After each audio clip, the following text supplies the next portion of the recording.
Hello, and welcome to the PHOTOPLAY's YouTube channel. My name is Terry, and today I will be sharing this cute little Christmas card that I created using some products from the most recent release. So let's get started. Okay, so here is a close-up look at the stamp set. This one's called Santa's Helper, and I just love how adorable the images are. It's so cute. So to start off my card, I am going in with white cardstock. This one is the Color Me cardstock that I trimmed down, and I'm stamping that with an alcohol-friendly ink. I am using an alcohol-friendly ink because I do plan on using my alcohol markers to color the images in. I did went ahead and stamped the images down twice just to make sure that I had a clearer impression. And now it's time for coloring. And of course, I will go ahead and leave a timestamp down below. So if you're not interested in the coloring process, you can go ahead and forward it to that time. But if you are, I hope you sit back and enjoy, and I'll see you guys in a little bit.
Okay, so I am back.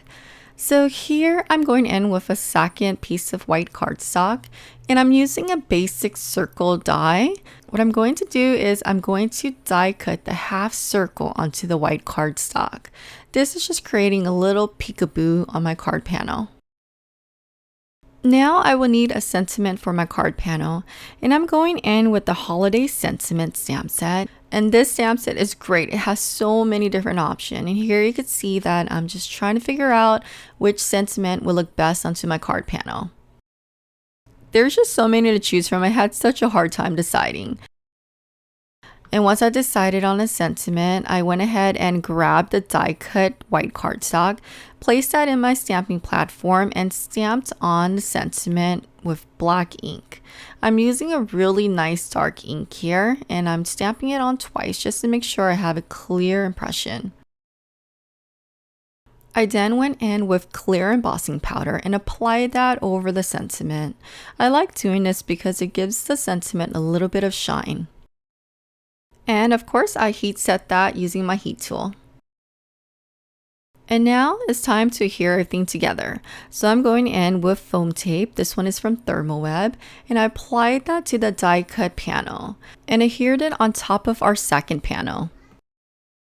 I wanted to add a little bit of color behind the card panel, so going in with my paper pad, I am trimming down a paper that measures 4 inches by 5¼ inches. I also went in and trimmed down black cardstock just slightly larger than my front panel. Okay, so now using liquid adhesive, I adhered the card panel onto the black cardstock.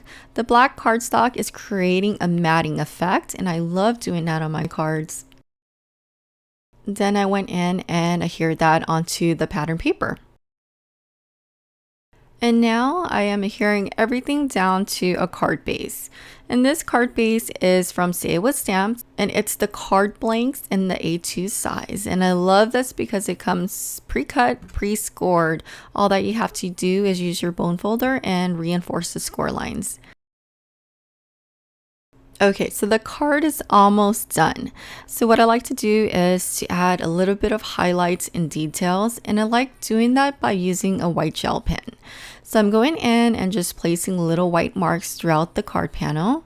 And also to add a little more shimmer and bling, I added some embellishment on top of some of the circle ornaments. So it creates a little 3D effect, and I love doing that. It's so simple, but yet it gives so much interest. And this completes the card. I hope you found this tutorial helpful, and please don't forget to thumbs up, comment, and subscribe. Until next time, I hope you have a wonderful day. Bye-bye.